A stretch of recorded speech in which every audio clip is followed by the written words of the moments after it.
We've stormed the beaches of Normandy 100 times. We've dropped into France, fought through the Ardennes, and defeated the Axis powers, all through the eyes of the West. But there's another front, one colder, bloodier, and forgotten by most games. A front where cities turned to graveyards and soldiers froze where they stood. The Eastern Front. This front was the largest, bloodiest, and the most brutal theater in the entire war, but it's barely mentioned in gaming.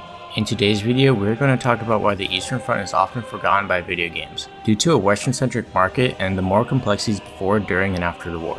But before we get started, I have to be honest, I have a Western bias, and I'm going to gloss over a lot of historical moments for the sake of the video not becoming a history lesson. I encourage you to let me know what I missed, as well as let me know what fronts or wars you think don't get the recognition they deserve.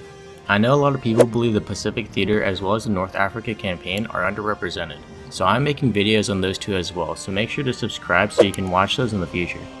To understand why this front matters and why games avoid it, first we need to know what actually happened there. The Eastern Front was part of the European theater in World War II. It was fought between the Axis powers and their allies versus the Soviet Union. This front involved obviously the entirety of Eastern Europe, hence the name Eastern Front, and was the most gruesome front in the entirety of the war.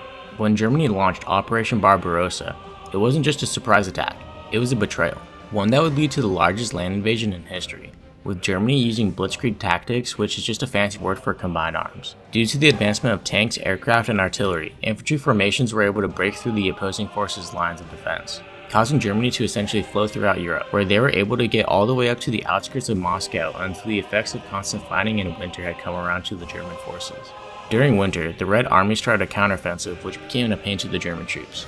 Then Germany attempted to capture Stalingrad, the largest industrial center of the Soviet Union, but the Red Army was able to successfully defend the city, thus causing Germany to fall back again. This marked a turning point in the war, with Germany being continuously on the retreat. Russia gained back Ukraine, then Poland and Romania, all the way back until they were inside Berlin, thus causing an end to the National Socialist rule over Germany. While this was just a very brief and glossed over version of the events of the front, the Eastern Front was decisive in determining the outcome of the European theater. The cost led up to 40 million deaths which occurred on the Eastern Front due to not only combat but starvation and massacres, with many civilians and children included. So with the massive cost to beat back the Nazis, why does the Eastern Front not get the attention it deserves in video games? Well, the main reason is that the video game market has been primarily dominated by Western developers and publishers, especially since Saving Private Ryan was massively popular and kind of started this trend. I mean, look at how many enactments of soldier storming Normandy there are. Western players want to play what they are familiar with in the Second World War. Thus, battles like D-Day or the Battle of the Bulge become common in World War II games. Plus, even if they wanted to make an Eastern Front video game, it'd always be from a Western perspective due to the lack of representation of the Eastern Front in our history books, as well as Russian developers in the gaming industry. Just look at Call of Duty Vanguard, which feels more like a cheesy Marvel movie than a World War II game. Plus, there will always be that Western bias in us, which I'll be the first to admit, I also have that bias in me, which isn't inherently a bad thing. In reality, most Westerners don't really know much about the Eastern Front because of the lack of representation in the media overall. Why is that? Well, before Operation Barbarossa, Germany and the Soviet Union had a pact which involved a public non-aggression pact, but also a secret pact where they both agreed the USSR could take Estonia, Latvia, Lithuania, and half of Poland, while Germany could take the other half. With this pact set, Germany went on the offensive, attacking Poland in 1939, thus starting World War II. The Soviet Union proceeded to grab the land set within the pact, as well as start an offensive in Finland. So of course many people saw the Soviets as aggressors as well. The only thing was that Germany only wanted this pact to be temporary, considering Hitler absolutely hated the communists. The end goal was to attack the Soviet Union and grow Germany's borders. Thus, Operation Barbarossa started, making their Soviet ally an enemy. The issue with the Eastern Front is also the immense brutality which occurred on both sides, with both sides burning and destroying everything they could to prevent the enemy from using it. This resulted in massive amounts of civilians losing their homes and infrastructure, and starving to death. Not to mention the massive amounts of ethnic cleansing which both sides committed. Germany obviously was the worst offender with the Holocaust, but the Soviets did as well by moving many ethnic groups such as the Polish to desolate areas of Russia, or making them vanish in the gulags. I'm not saying one side was worse or equal to another, just pointing out that there was many atrocities and massacres which were performed throughout the war.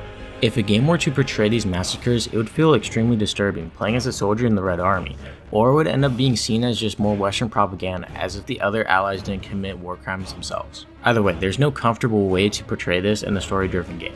And the biggest reason why the Eastern Front isn't portrayed much in video games is because what occurred after the war. No, I'm not talking about the German women being sexually assaulted by the Red Army, or the massive amounts of political prisoners the USSR killed from the annexed territory.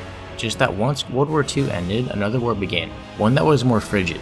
The Cold War was the United States and the USSR being in an indirect conflict with each other through ideological and economic influence, as well as proxy wars such as Korea or Vietnam. It was the communist versus the capitalist, East versus West, First World versus Second World. Arguably, it started well before World War II ended, but with the drop of the atomic bomb, there began an arms race. Due to this indirect conflict with each other, both sides would pump propaganda to their citizens in order to ensure cohesion. America had the Red Scare, where citizens were encouraged to rat on their neighbors for possibly being a Soviet spy. This made portraying the Red Army in World War II hard. While there would be many heroic stories to be told, it would be seen as communist propaganda. This also kind of goes for why there's almost no media about China's involvement in the war, but that's going to be included in my Pacific Theater video. So even to this day, there's a huge gap of the Eastern Front in American media. But that's why games based on the Eastern Front are so unique. A game set on the Eastern Front wouldn't just be another shooter.